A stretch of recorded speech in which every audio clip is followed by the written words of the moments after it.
Good evening, everyone. It's Necro Thursday, and we're back in full production. How's it going, Mike?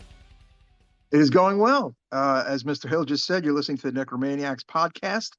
Tonight, of course, it is none other than Mr. Hill, as usual, and myself, Michael Scandato. Good to be back after, a couple of weeks of Mr. Jeff. I very much enjoyed the Threads episode, Mike, because it really cemented the fact that I will not be watching that movie, I have to say.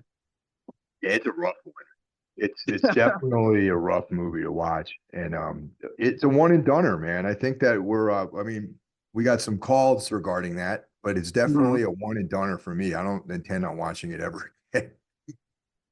I may change my mind. I may watch it, but again, as I was listening, I was like, yep, this is exactly what I thought it was going to be.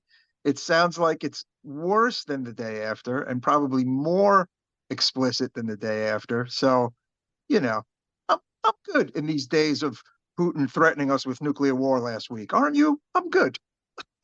Yeah, man. It's interesting, man. Like how back in the 80s, that was like a big topic in music, and like Mhm. how many thrash bands like wrote about nuclear war. Oh, yeah, sure. Age of Quarrel by the Cro-Mags, the album cover with the mushroom cloud, and Yeah. Ed there's a whole Repka rash of covered. these, Yeah. the whole rash of these movies that came out about the end of the world, post-apocalypse, and but that it never really went away. You know what I mean? And now it's like we're back in that. I anticipate more films like this coming out. Yeah, I mean, I'm almost surprised that an American studio, American filmmaker hasn't tackled the day after, just plopping it in today's world, like a remake of sorts. Very surprised at that. Um, because, I mean, they don't really do big TV movies like that anymore, but excuse me, I could almost picture a feature film certainly about it. But I guess we'll see. We'll see what it brings. As long as it's not happening for real. That's the Yeah. important thing, Mike, right? I mean, if anyone fools himself into thinking that a situation like that, there's an upper hand in that situation, they're definitely fooling themselves. No, no. I mean, I don't have a bunker. I bet you probably don't have a bunker. So, you know, if it happens, well, that's all she wrote, as they say, huh? Yeah, like you basically after watching Threads, I wouldn't even want to survive, man. I want to get No, wiped out in the first blast. hell no. Survive? Get out of town. No way. But yeah, it was a good episode. You know, and yeah, sometimes, you take one for the team, and sometimes you have others take one for the team for you. Yeah.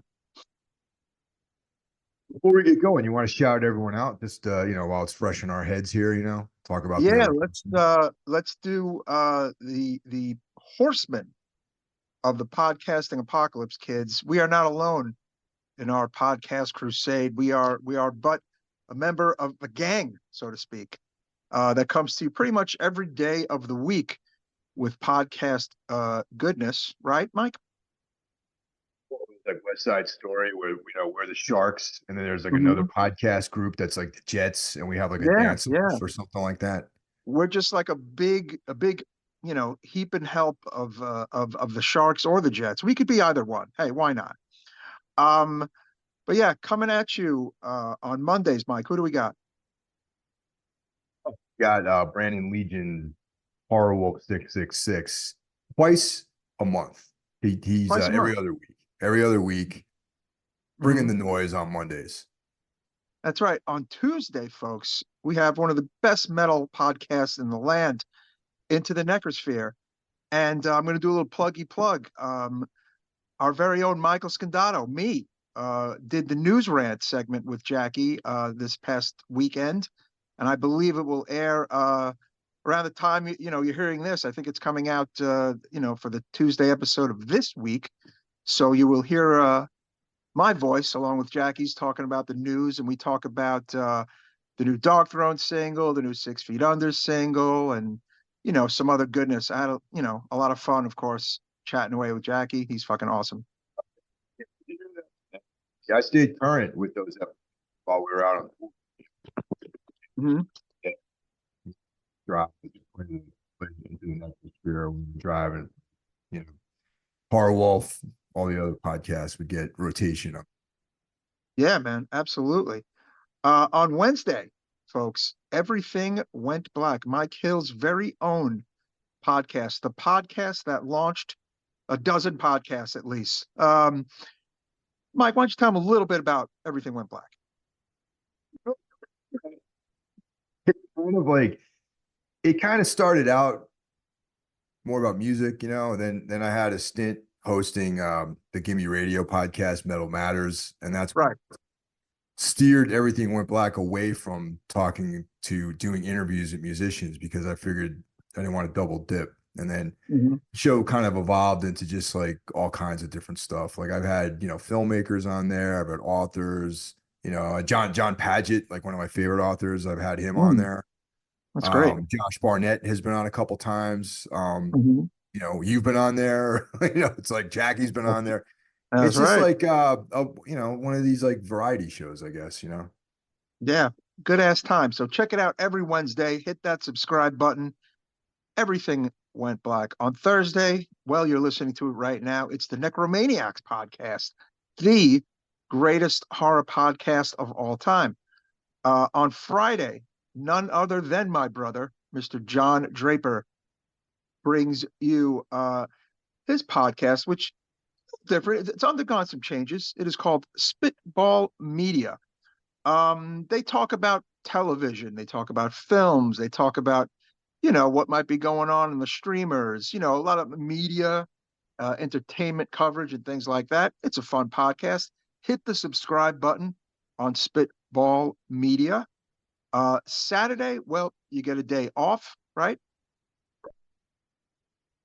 And then on Sunday, we have none other than the Soul Knox podcast with our buddy Carl Hikara.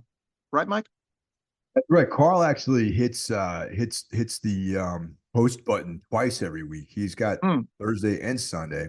And Carl and I are getting ready to record another episode of Darkness Weaves, which is our exploration of the fine work of Carl Edward Wagner. And if you like dark fantasy, sword and sorcery, and weird fiction, definitely check out Carl Edward Wagner. Check out our show. This month's episode is going to be on Soul Knox, and we're running through the Kane short stories right now. Excellent.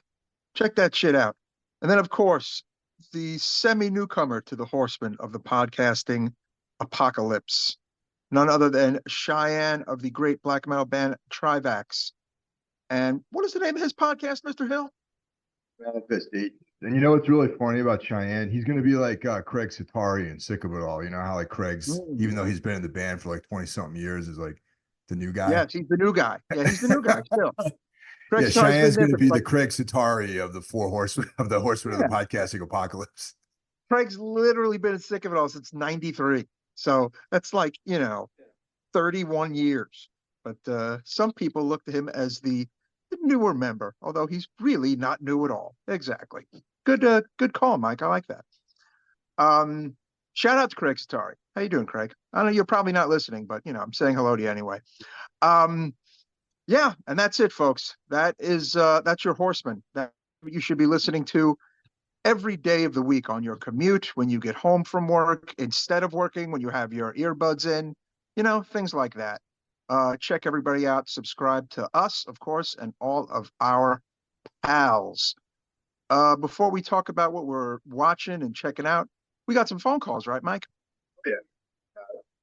Guys, the two gentlemen that called in, I met in person on this past tour that we did. And like I mentioned in the last episode and on Everything Went Black, I got to meet a bunch of you guys out there, and I fucking loved it, man. It was so cool to like hang out and talk and just, it's just really cool to put a face to the voice and, get to like know you guys. And, it's equally as fun as playing the shows, is like hanging out with cool people, Yeah. And you know what?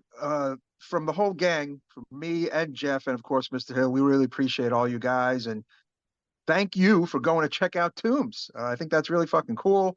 And of course, for listening and, spreading the gospel of Necromaniacs. podcast. Who's our first phone call of the week, Mike? First up, we've got Dave Berardi of Razor Eater Metal Instagram. Yes. Hey, Necromaniacs. What's going on?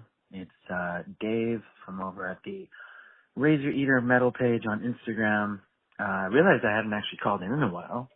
So figured I'd call in, check in, say what's up. Loving the content you guys are putting out. First off, though, got to give a shout out to Mr. Mike Hill. It was great finally meeting you in the flesh, dude. Had a great time at the Tombs show with Nunslaughter and Profanatica in Ottawa. Hadn't been to a full-on metal show in a while, so it was a killer time. Tombs was great. Nunslaughter was insane, and Profanatica killed it as well. Great night. I was really happy to hang out with you and chat.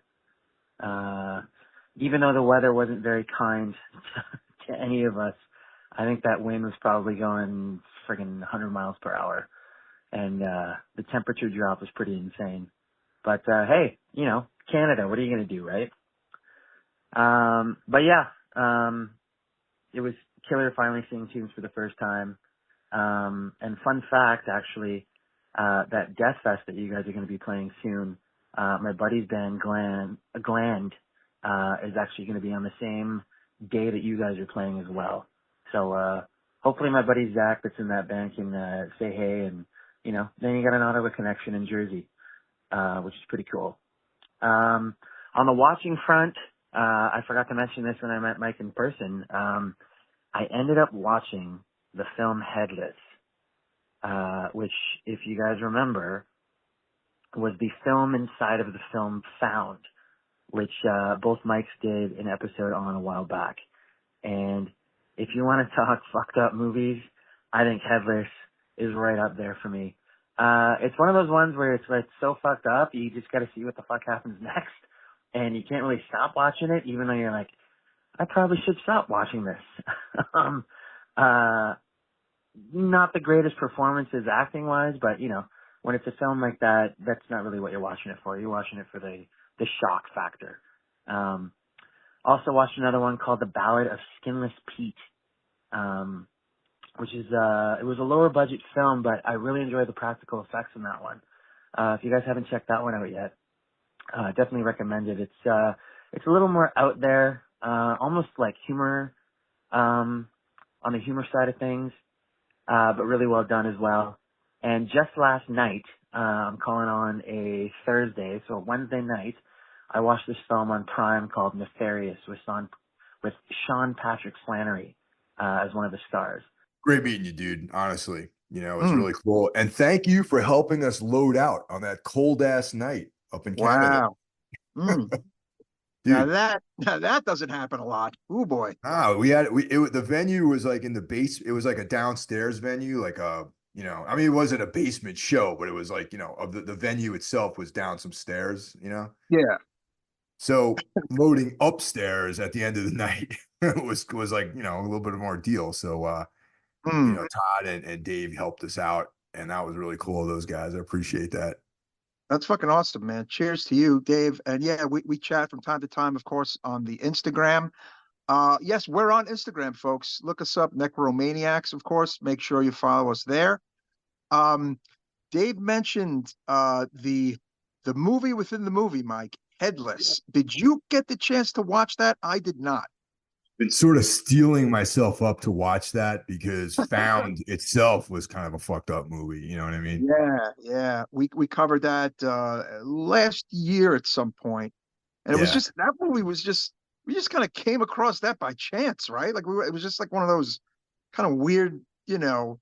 We've heard a few things about this one kind of movies, right? So it's funny because like James, the Human Furnace, Ringworm, when we toured with those guys a few years ago, he's a big horror guy too, and he brought it up, and I was like, you know what, man, this sounds like it might be a little too much for me. I don't know. Like he kind of broke it down, and then because you know I got to be honest, I think we've all like come to the conclusion that we're not into extreme horror, right? No, not really. No. Yeah, you know, I've come to that conclusion. So Yeah. But ultimately, we did explore, found. I do want to see Headless though, just to complete the circle on this whole thing. Yes, yes. I'll say this. While I am not into extreme horror films, I can still fuck with extreme horror novels. Um, because I'm not being bombarded with the visual.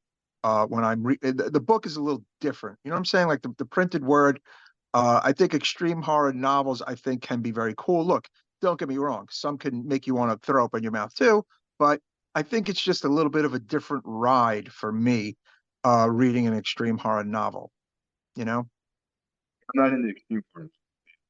Hmm. Like, I tried, man. For you, I used to think I was this like horror, like Lander. Yeah, man, I'm into it all. But I gotta be honest, man, I'm just not. I like, I like weird fiction. I like cosmic horror. I like vampire stories, zombies, werewolves. Kind of Right. weird fiction is my thing. The Hmm. extreme stuff, not so much. I gotta be honest. Yeah, I hear you. I mean, look, it hits different, you know, and a lot of times you may not want to feel like you need a shower after watching a movie where you're supposed to just be entertained. I hear you. Yeah. Yeah. But You also brought up some other cool stuff. Like I never even heard about of Skinless Pete. oh, me neither. No, no, no. That's right. Unfamiliar with that. Sounds interesting. Nefarious. It's actually a movie that Jeff and I discussed doing. It's I believe it's a Christian horror film. Okay. Huh. Yeah. Cool. Yeah. I bet you there's might even be more of that than what we realize. I'm sure I mean, I feel like there aren't any maybe in like the mainstream modern sense, although you could completely argue that, of course, The Exorcist is a Christian film, and you would probably win that argument.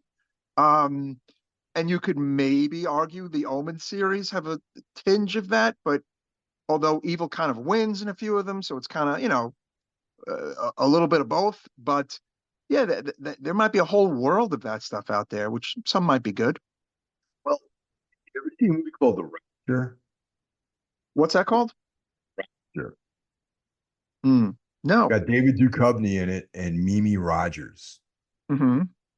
It's I would say this is straight up. There's like a heavy Christian message in this movie for sure.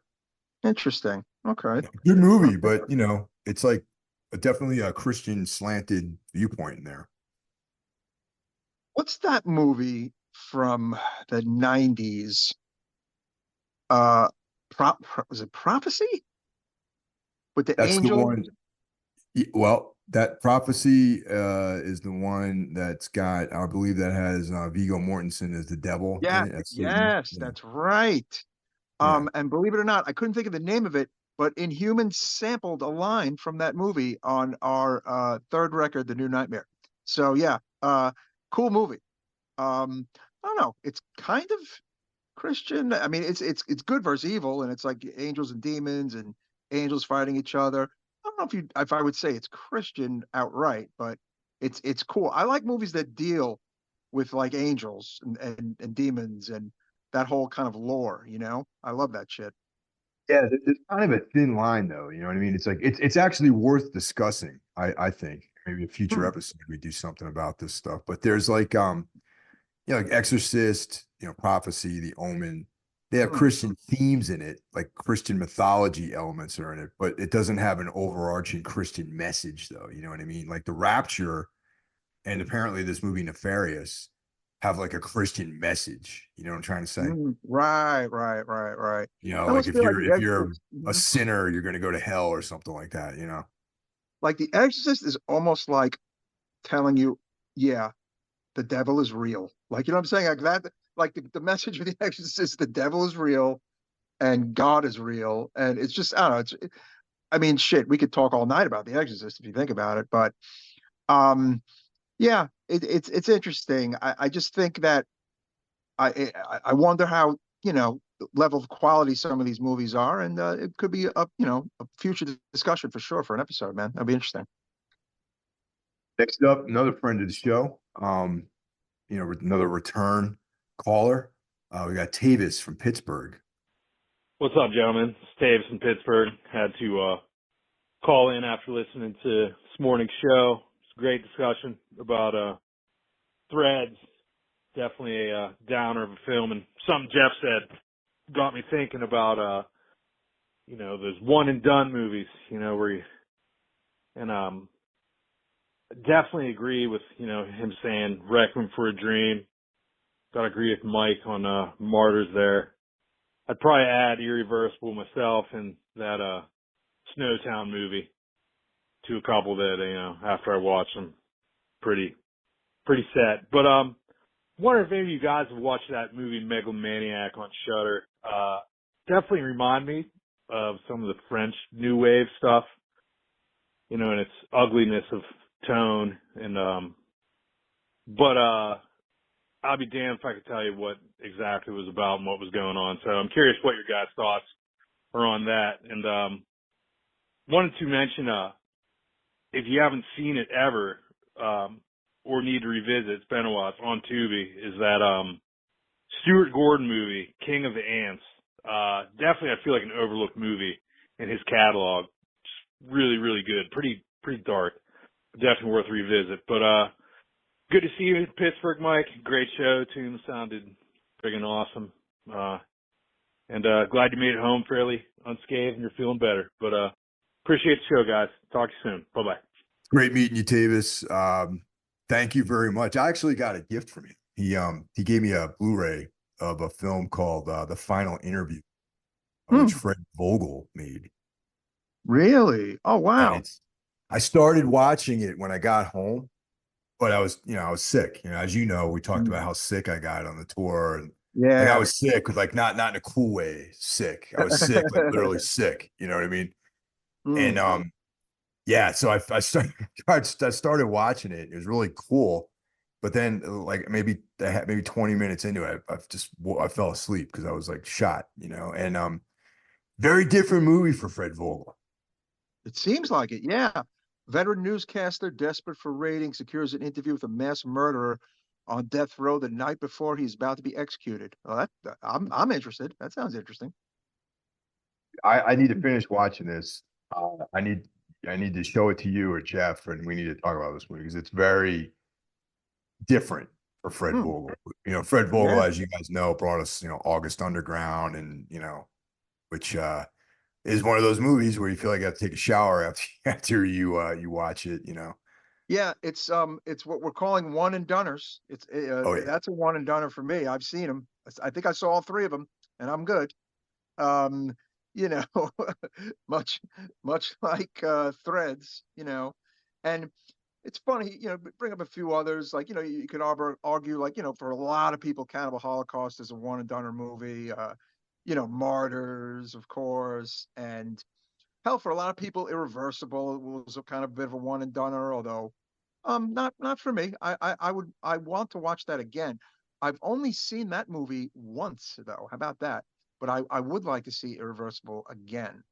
Um, you know, but yeah, there's a lot of movies out there that fit that one and done line, Mike, oh yeah. Have you seen King of the Ants? I've seen that movie actually. It's really good.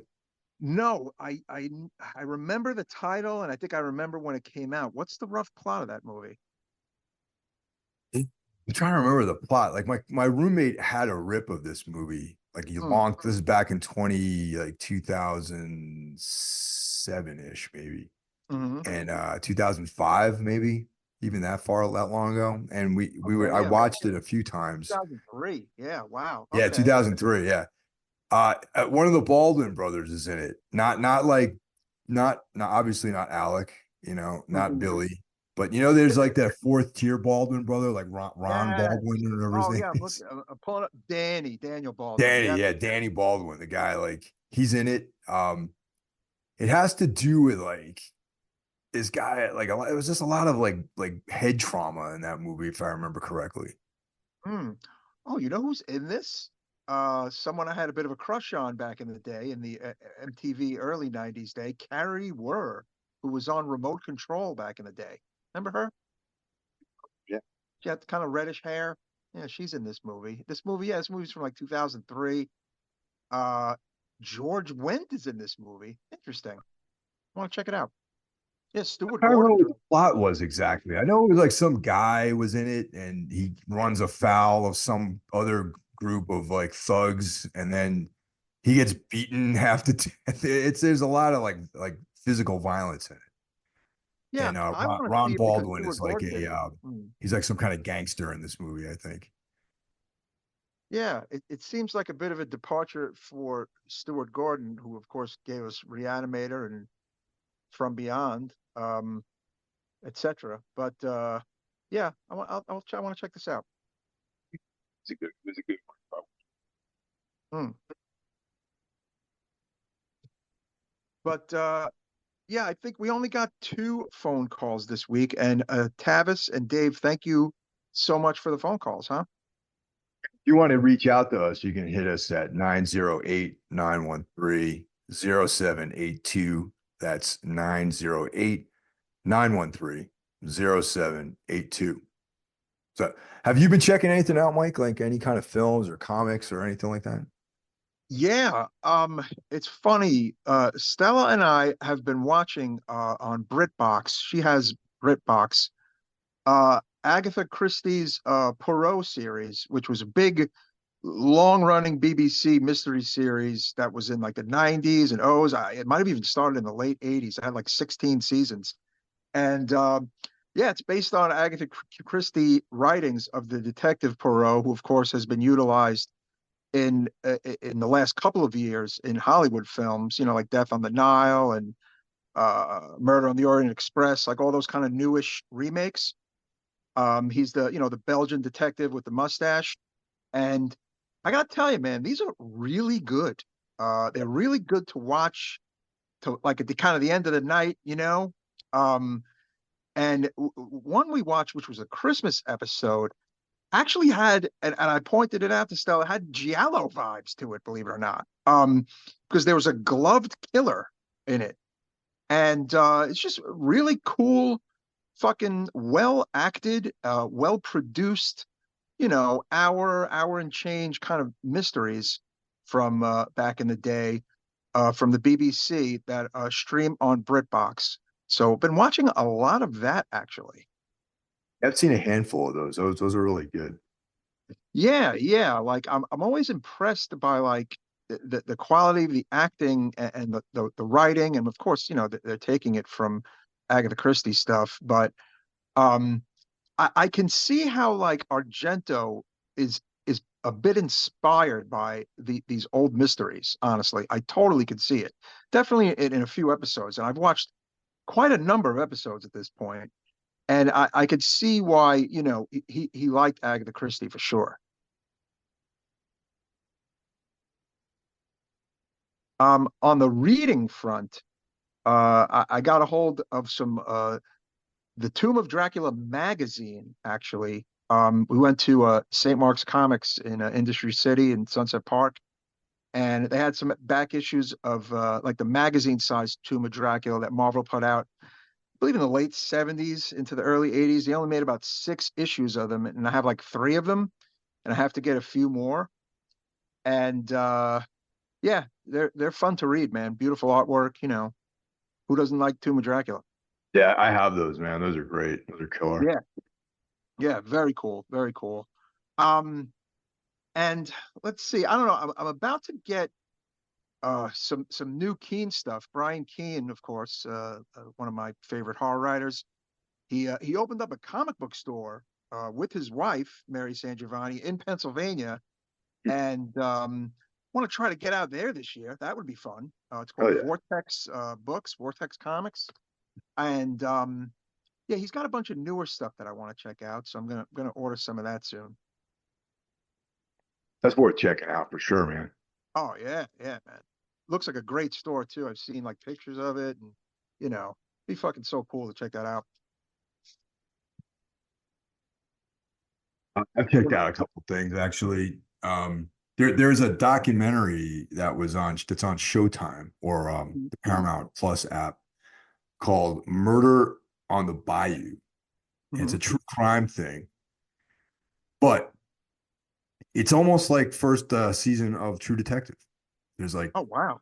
yeah, serial killing, um, prostitutes, police looking the other way, cover-ups. There's even a detective who is almost like a Rust Cole sort of guy that they interview. You know what? I'll take a fucking season 1 True Detective ripoff at this point. Why not? If it's good, it's good. The Is it documentary, good? this actually happened, man. This is true crime. Oh, I'm sorry. It's legit Yeah. real. Interesting. Oh yeah, it's like a Okay. real thing that happened, man. It's like these like prostitutes were murdered. There's like a police cover up. There's like an investigator that has like this intense like Rust Cole sort of vibe about him. Hmm. Crooked cops. It's like a real. It's like I think there's 5 episodes. It's really really good. I highly recommend.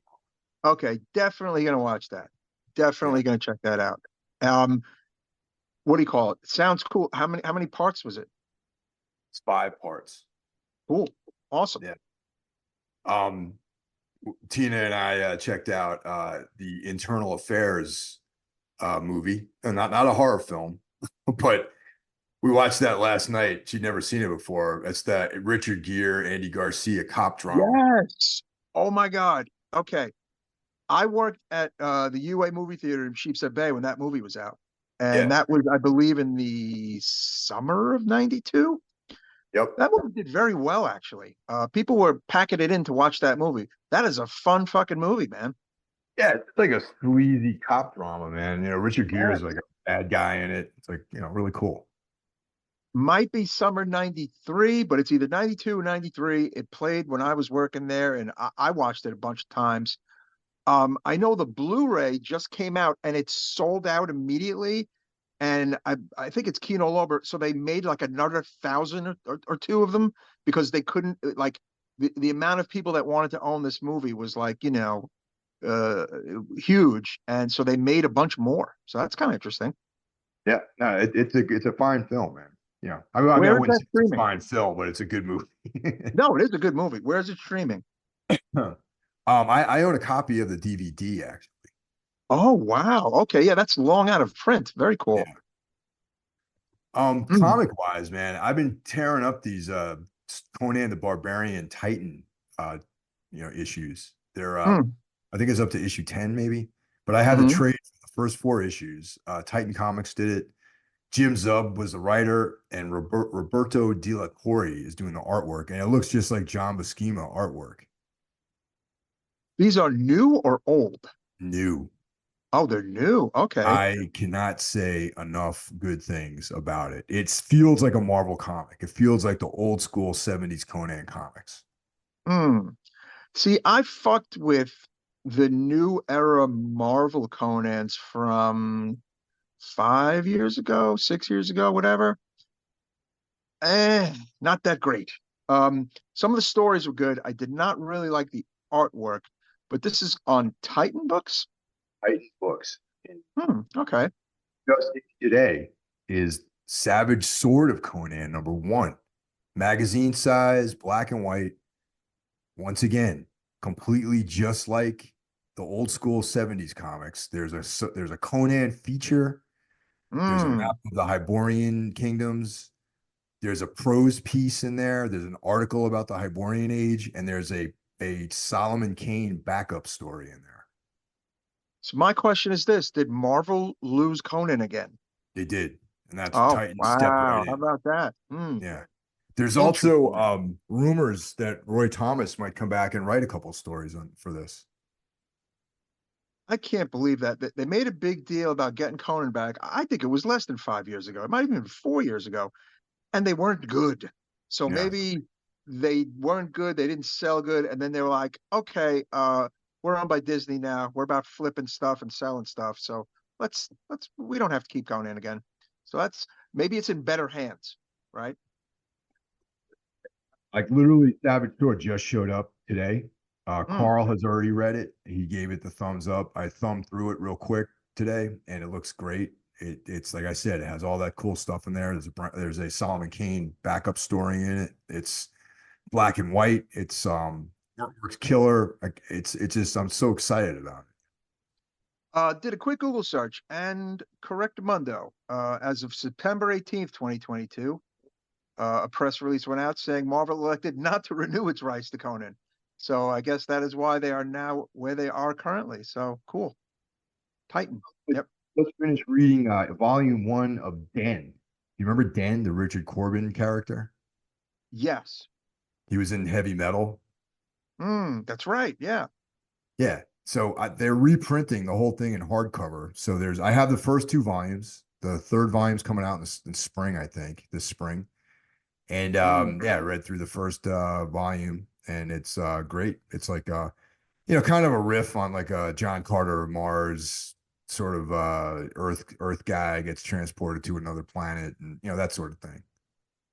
Well, yet another reason modern Marvel sucks. Did you know what they were doing with Conan right before that they opted to not renew Conan? He was in the Avengers. So there you go. Conan was a member of the Avengers right before this whole, the decision to, yank him out of there.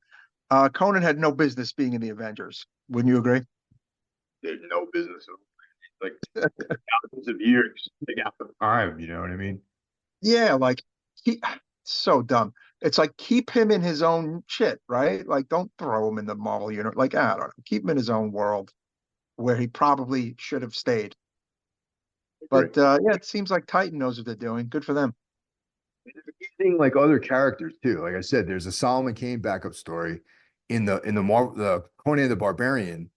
Brule the Spear Slayer shows up as like an apparition from a past time, and of course, Brule is King Kuld's right hand. So I'm imagining with the success of these comics, there's probably going to be a Kull comic too. Awesome, man. Well, you know what? I mean, I don't know. Times change, and look, I bet that the number of people sitting in Marvel currently who have any attachment to that kind of stuff is nil. You know what I mean? Yeah. And it was probably a dollars and cents thing, unfortunately. But Marvel's lost, Titans gained. So yeah, now I want to check it out. So that's cool. Trade number 1, first 4 issues out. You can eBay Savage Sword #1 because it's sold out like immediately. Oh wow. Yeah, you I might like be able that to find they a put it in copy the somewhere, magazine. but yeah, you can't order it from the normal channels right now. Awesome. Very cool. Well, which brings us to tonight's film, kids. As you know, Mike and I did our deep dive of sorts on the lesser known Argento, and we kind of capped it off with his new documentary, Dario Argento Panico, and we hinted that we were going to dip our toes into the films of Lucio Fulci, and lo and behold, tonight that's what we're doing, and we are going to discuss none other than the 1981 film, The House by the Cemetery. I'm excited, Mike. Yeah, no, absolutely, man. This is it's I think the third part of the Gates of Hell trilogy, right? It's like the third movie. Yes, this is the third movie. Gates of Hell trilogy, of course, for those who may not know, is 3 of Fulci's movies in a row that came out in 80 and 81, with, of course, the first one being The Gates of Hell, aka City of the Living Dead, depending on where you live, which was in 1980, followed by one of my favorite horror movies and favorite European horror movies of all time, The Beyond, which is probably my #1 Fulci. And of course, the third and final part of the trilogy, tonight's film, The House by the Cemetery. I feel like House by the Cemetery doesn't get the rub that Gates of Hell and Beyond get. What do you think? Yeah, it's a little bit more obscure than those two. I think the Beyond is probably maybe Fulci's most well-known film, I would say. These dilettantes like who just are getting into this kind of stuff always talk about the Beyond. Yeah, Beyond and Zombie. Those are his big guns, right? I would say those two, full stop, are the movies that a lot of horror fans have at least seen those two. House by the Cemetery, maybe not as many. Of course, they may know the excellent EP by Mortician, The House by the Cemetery, which is, of course, fantastic.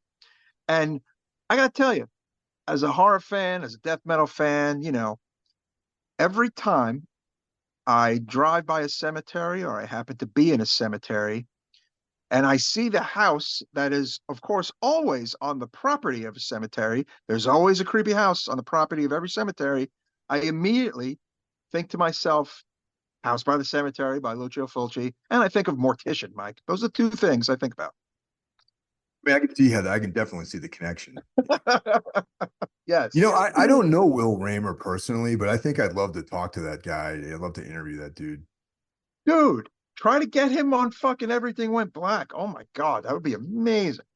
That would be cool. Definitely, man. I think Will would Yeah. be a great guy to get talk to. And I'm supposed to get Paul Ledney on the show too. We were going to try to do it while we were on tour together, but it's just things never line up when you're out there. You know what I mean? Yeah, yeah.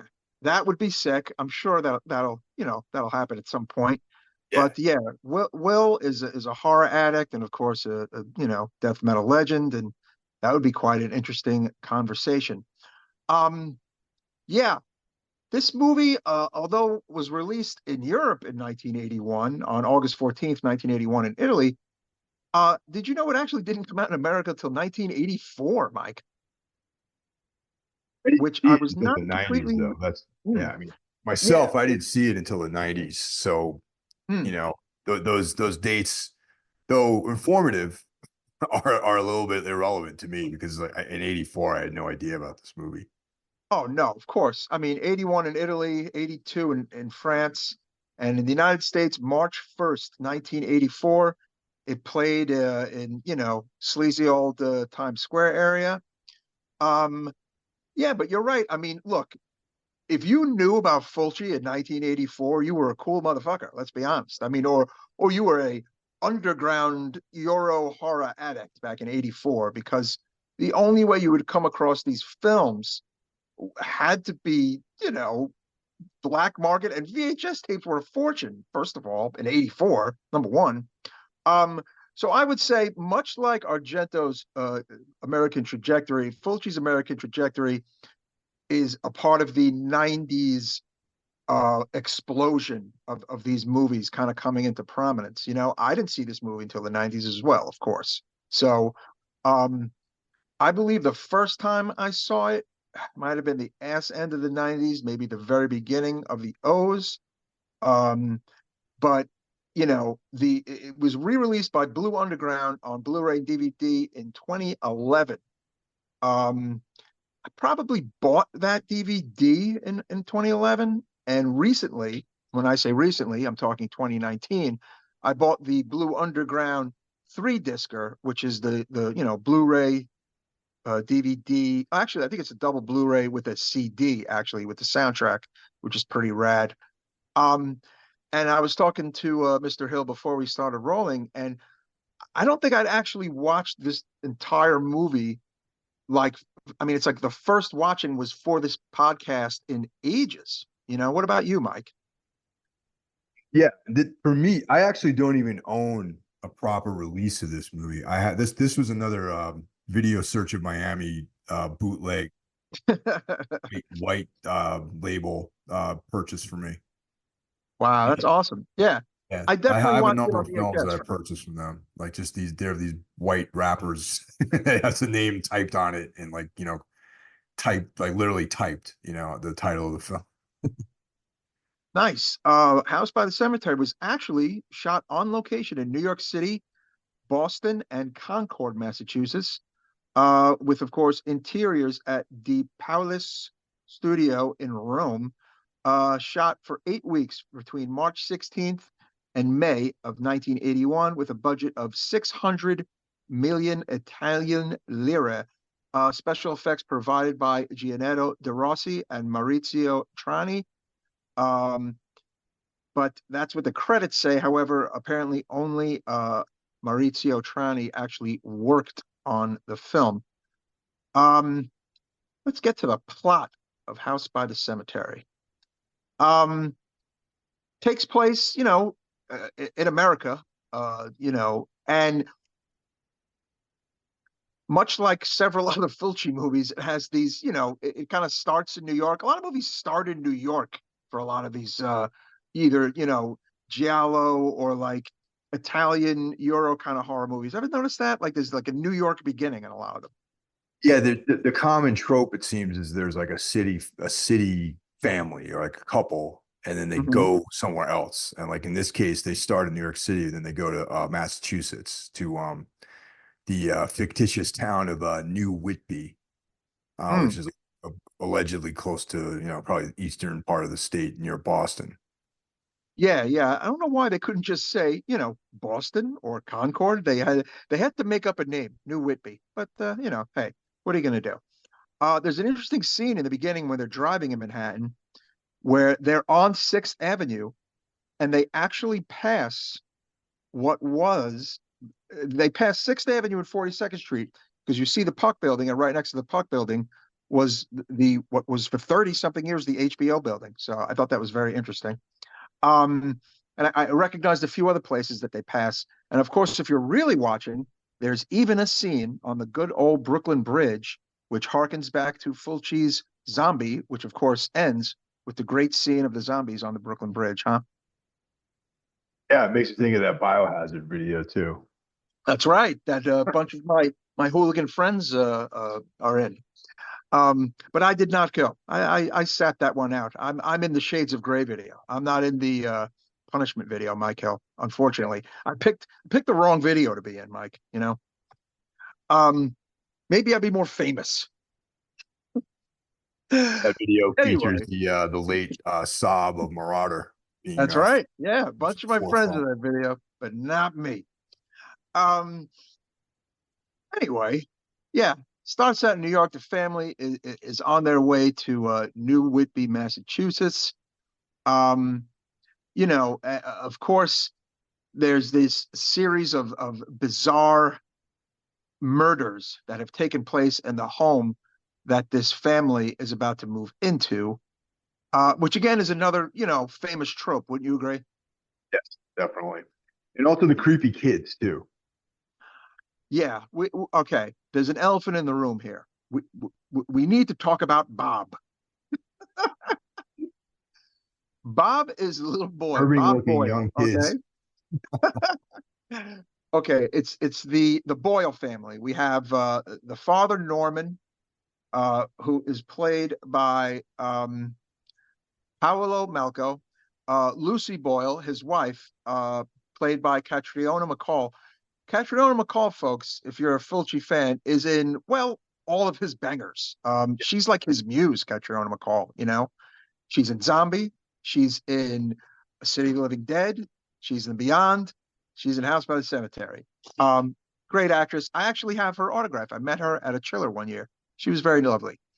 Um, and they have a very annoying son, played by Giovanni Freza, Bob Boyle, who is this really bizarre blonde-haired, blue-eyed kid. And I guess that's just, the tip of the iceberg to describe Bob.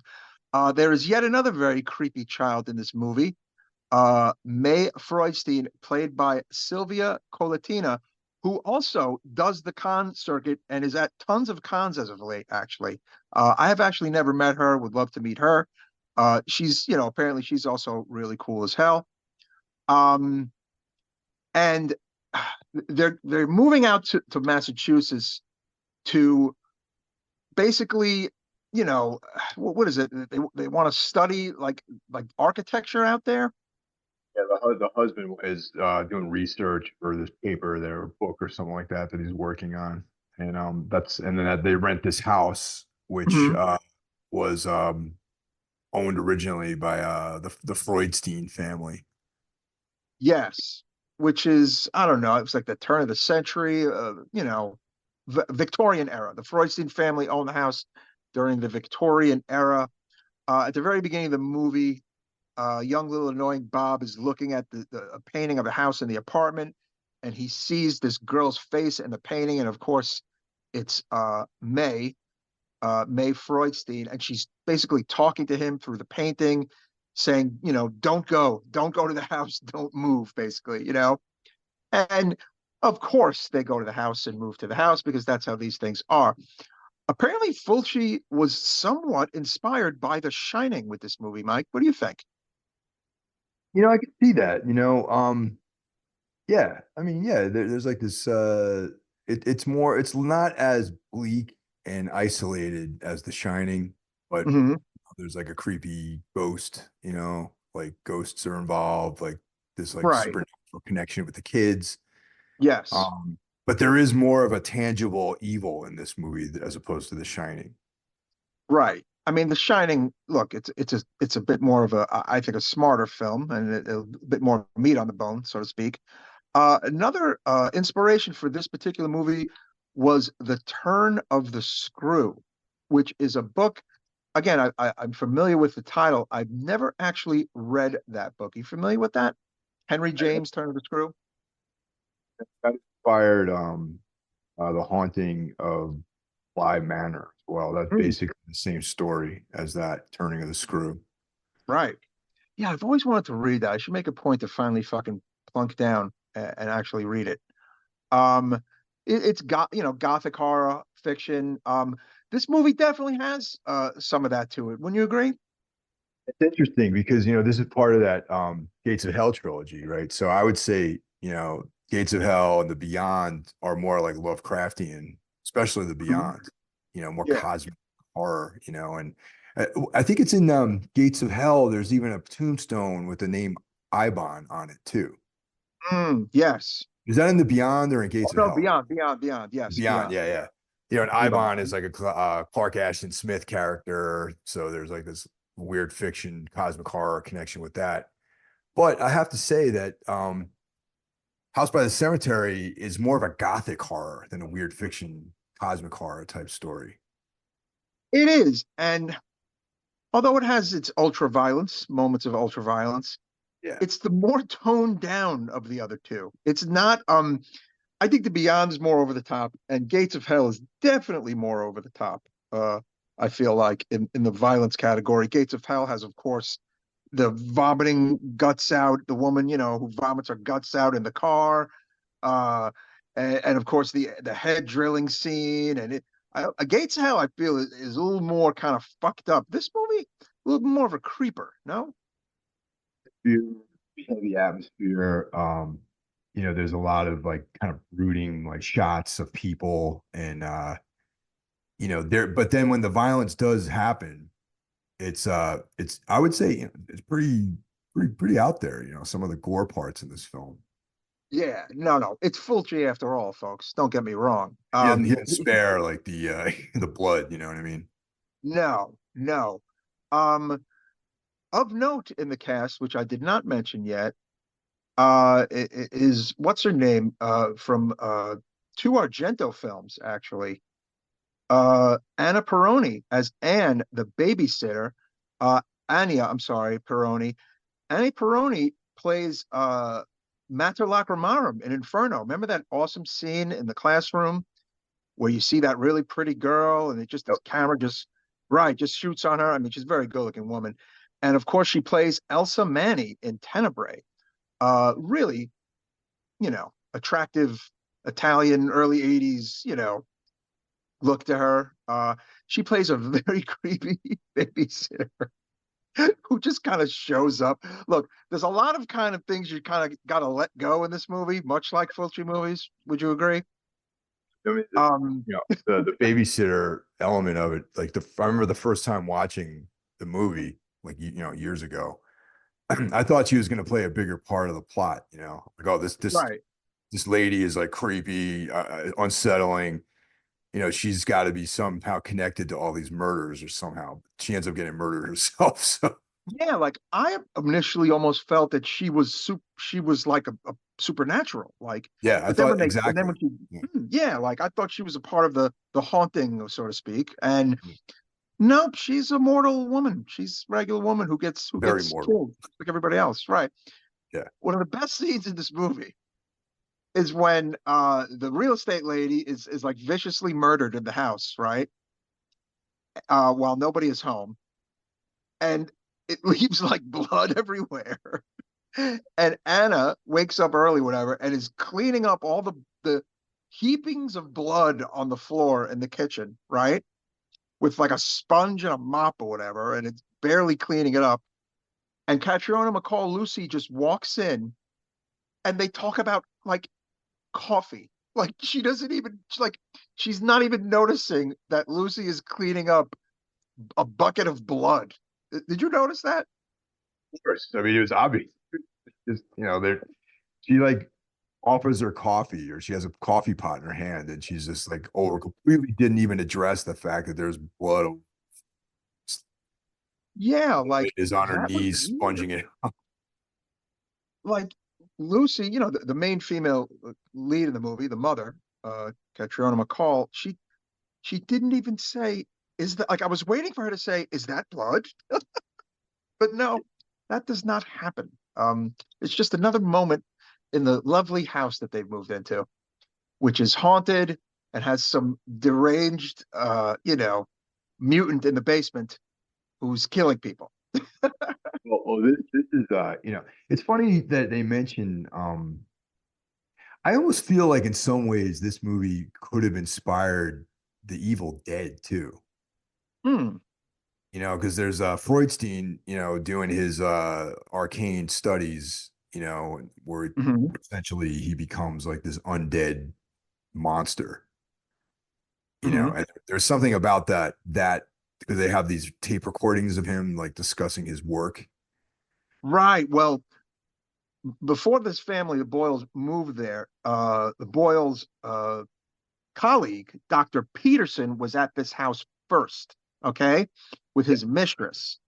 And it turns out Peterson is murdered in the house, or no, murders his mistress in the house and then commits suicide. But of course, folks, that does not deter the Boyles from moving into this house. Of course not, Mike, right? Question. Now, I've heard people discuss this about whether or not you would buy a house where someone's been murdered or killed himself. You know what I mean? Like, Okay, what would you do? What would the price have to be right to move into a place like that? it would no, but here's the kicker. This wasn't 10 years prior. It wasn't Yeah. 20 years prior, 30 years prior. That would make me go, you know what? I could move in there. It happened a long time ago. This like just happened, basically. Like the guy literally, it was like months ago, apparently, that he was committed suicide in the house and killed his girlfriend or whatever, his mistress. Um, so no, if it just happened, I am not moving in the house anytime soon. There's my line of, the line I will not cross. But yeah, they moved there anyway, of course, and learned the hard way that they probably should not have moved there. They should have listened to little May, telling the little annoying Bob not to go. They should have listened to their son Bob with the terrible haircut. You know, Nobody listens in these movies, Mike. Of course not. Then you wouldn't have these plot developments. That is true. So basically, lo and behold, the Freudsteins were a family that lived there. The Dr. Freudstein, who his daughter is, of course, this May, this little red-haired girl who's kind of haunting the house.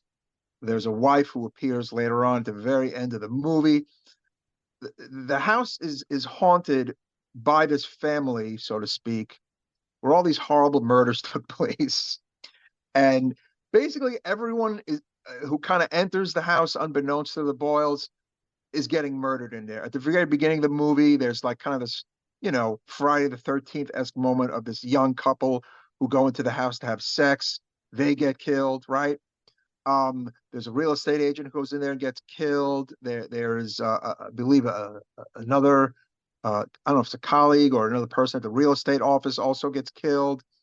Um, it's the house of no return. It's the house by the cemetery, right? I mean, Yeah. hell. Um, but the cemetery they're referring to is the fact that the Freudstein family themselves were all buried in the house, right? Yes, they find underneath. Yes. Another great scene in this movie is when they make the Boyle family makes their way downstairs into like the basement kind of torture chamber area, and a bat attacks Mr. Boyle. And like the amount of blood that gets spilled killing this bat is like unreal. I mean, it's of course it's a Fulci kind of wild, over the top scene, and he just like repeatedly stabs it over and over. There's like blood everywhere, and that was kind of a fun scene. No? Oh yeah, that was a good one. But the Freudstein monster, which I'm going to refer to, is like probably one of the most interesting parts one of my favorite things in out of any of Fulci's films actually is this Freudstein thing. Hmm. The Victorian surgeon who performed illegal experiments back in the day inside the home. Of course, anyone performing illegal medical experiments is probably prone to having a nice haunting happen in the house, in the world of Fulci. The interesting part about this movie is, although it is a part of the Gates of Hell trilogy, so to speak, there is no gateway to hell in this movie like there is in the other two movies, right? Right. And there really is, there's no kind of talk of like the hell or the beyond or whatever. It's almost like this one is a bit of a, standalone kind of creepy, fucked up movie. Like there's no zombie element either, Not really. I mean, Freudstein isn't really a zombie. That's what I mean. Like this is there's no real connection to the other two films. This is just it's part of the trilogy because they say it's part of the trilogy. You know what I mean? It's like maybe like chronologically it comes after those other films, but Right. as far as narrative goes, it has nothing to do with the Beyond or any of the or Gates of Hell, and it's a Hmm. completely different style story. Like I was saying earlier, Gates and the Beyond are cosmic horror stories, kind of, and this is just like a gothic horror with like a supernatural. Well, he's not really super. Well, yeah, like a Oh yeah, supernatural, sure. undead doctor. Like he's almost like a Frankenstein's monster style product of experimentation. Hmm.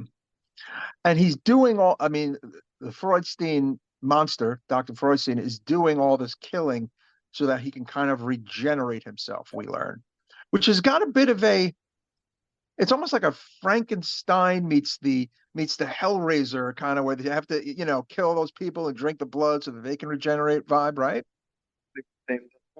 Not initially. Like on this most recent viewing, I was also thinking about Frank. I was Yeah. thinking about Frankenstein's monster, obviously, and Mhm. and the fact that this is like a gothic horror as opposed to horror similar to The Beyond. You know what I mean? Like the Yeah, only I thing that mean, maybe connects this, how like all Lovecraft stories, like all take place, a lot of them take place in Providence, Rhode Island, or New England, and there's like Innsmouth and Arkham and all these towns that have these fake, fictitious names. So like maybe that's the whole thing with like New Whidbey, being like one of these like Lovecraftian fictitious towns in New England. no, yeah, totally. I mean, it's got a bit of the Lovecraft thing going on, this one for sure. I mean, you could argue that, Beyond has maybe a little bit of that, and, City I Lit think has Gates of I think Hell. Hmm. definitely has got a Lovecraft element to Beyond for sure. Yeah, yeah, yeah. Um, but they all have their great Fulci over the top stamp to them too, mixed in, right? Of course, it's worth noting that, like in a lot of Fulci's movies, he makes an appearance in this one at the very beginning, right? On a New York City street where Dr. Boyle is talking to him. He's one of Dr. Boyle's colleagues with the great dubbing, of course, because Fulci spoke with a pretty thick Italian accent. Of course, all these movies back then were dubbed. Um, some of the dubbing in this one is a little funny. Like Bob, like the child Bob's voice. I don't know why they chose this extremely high pitched, shrill, annoying little boy voice for Bob, but probably not the voice I would have picked. What about you? Part of the charm, man. Honestly, I think, it's like that uncomfortable selection for the dubbing voices makes these movies great, in my opinion. That's one way of looking at it. That is true. Um, so of course the dad Norman Boyle realizes, what the hell's gone on in the house. He travels back to New York to research Freudstein once he finds out about Dr. Freudstein, and he finds the old audio cassettes of his colleague who went crazy in the house, and some pretty fucking sick things said on the tape. Some cool voices and voices of madness. He destroys the tape into a furnace.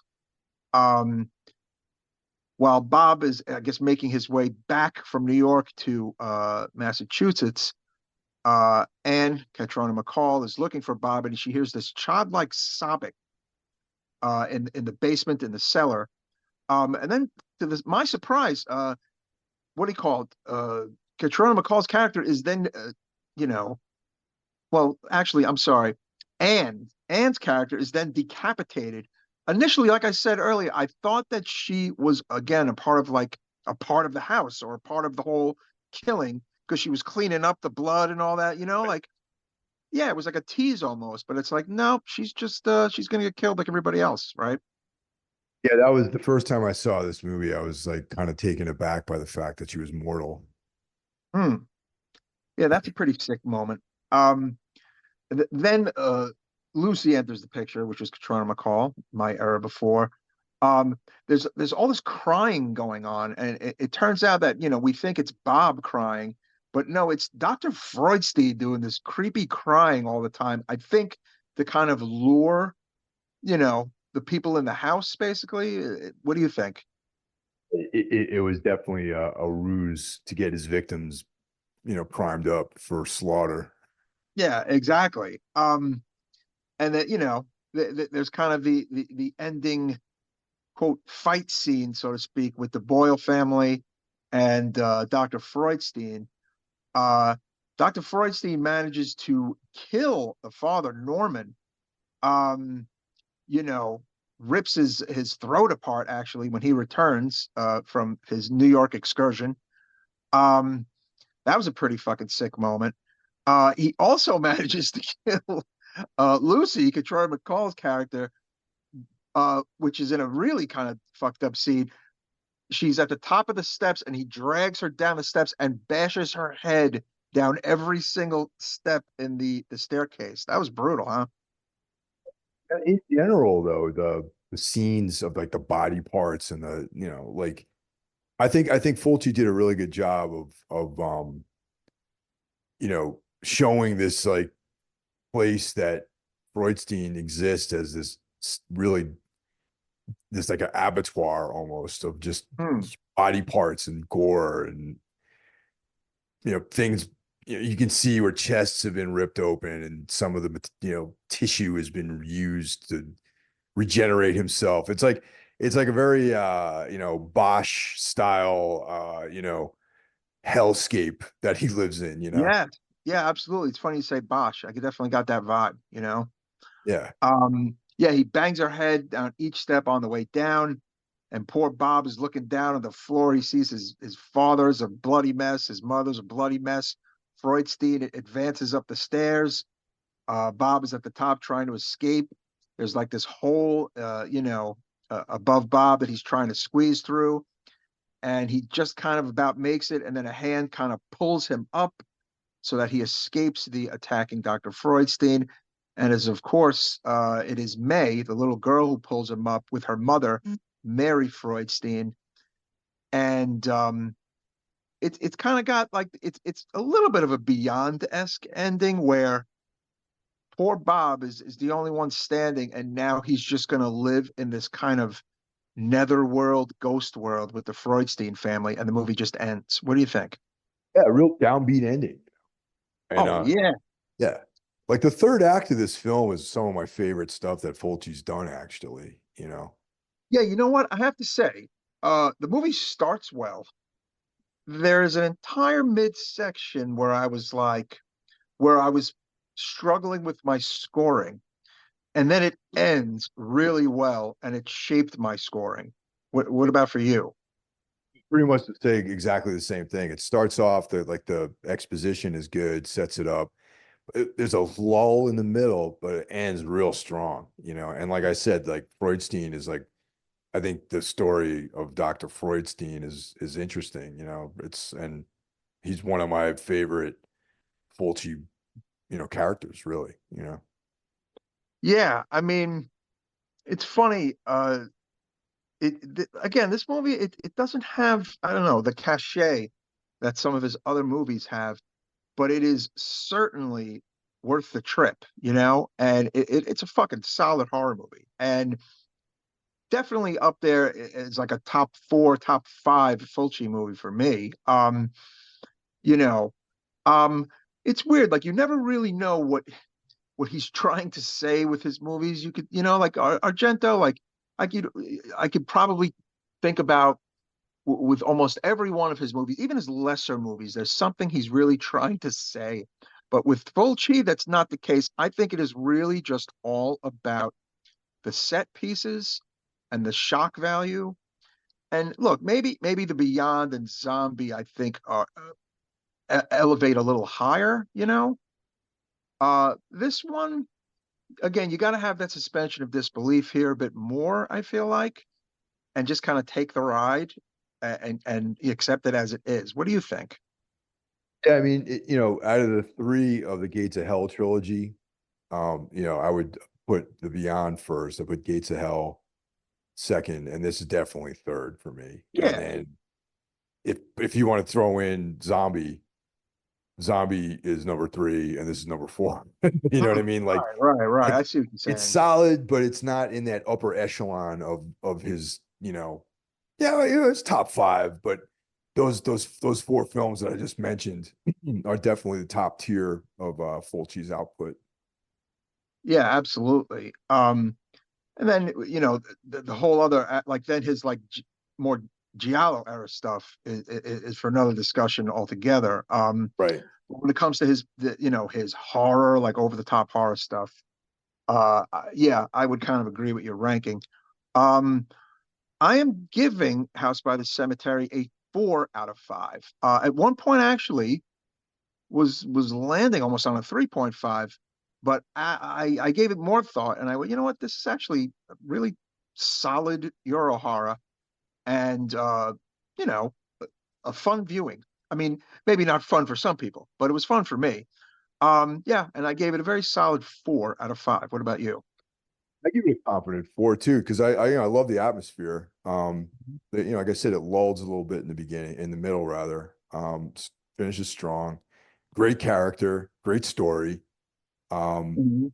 The depiction of Freudstein's hell world that he lives in, I think is awesome. And the score is great. The score is amazing, I think, in this movie. Yeah, no, it Great really is. music. And like I said though, if the middle part had been tightened up, that could have elevated this to the same stature as like Gates of Hell or The Mhm. Beyond, I think. Yeah, music by Walter Rizzati. Yeah, Yeah. very solid. I believe there is I mean there's an OG soundtrack that a friend of the show, Mark Yoshitomi, has one. I've seen it. It's really nice. And then I believe there are newer reissues with different artwork. Um, yeah, I dig it. Very solid 4 out of 5. I think a lot of our viewers have probably seen this one, but if you have not seen this one, see this Fulci movie. It's definitely worth your time. It's fun. Great special effects. Uh, you know, dubbing a little iffy. Some of the actual voices are a little iffy, but yeah, it's got a lot of great atmosphere. I mean, how could you not want to check out a movie called House by the Cemetery, Mike? And I think that for you younger fans out there of horror, like we're kind of giving you a nice little roadmap into the world of Italian horror.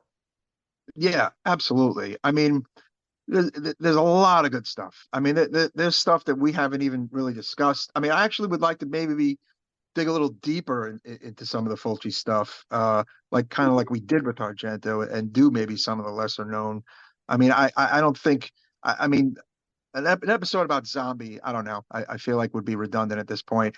And I believe we did the Beyond. Did we do the Beyond years ago? Hard to say. Hmm.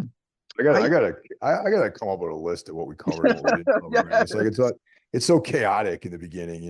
Right. I mean, Um, it was chaotic. Yes. yeah. I know we talked about it a lot, and I think we did an episode where we talked about like movies that I don't know. I remember talking about it quite a bit. We may have done an episode on it. Who the hell knows? It's 10 years. I mean, but we'll hone that in. Yeah. Yeah, I mean, again, Beyond and Zombie have been kind of ran into the ground. It's would kind of be like doing an episode about Suspiria at this point. But there's plenty of other good Fulci stuff to go around, and I think, we will tackle him a bit more. And like I was saying, if you're new to Italian horror and you're wondering where to start, we've kind of given you guys some good recommendations. So we got Fulci, we got Dario Argento, we got Michele Soavi, Sergio Mhm. Martino. Mhm. These are all filmmakers that I think represent well the Italian horror world. Oh yeah, absolutely. Um, yeah, I have to think on it more about what we will do next for Mr. Fulci. I mean, it's a wacky guy. I mean, we may do New York Ripper. We've talked about New York Ripper. That's very bizarre giallo. Gets very over the top, as listeners who have seen the movie will know. But it might be right for discussion. The rough one, man. Definitely. Probably his sleaziest movie. Yeah. What Fulci was trying to say there was, I'm a lunatic. That's what he was trying to say with that movie. I don't know. Difficult guy. But yes, that was House by the Cemetery, kids. Hope you enjoyed the episode. Please come back each and every Thursday. Please hit that subscribe button for our show and all of our buddies, right, Mike?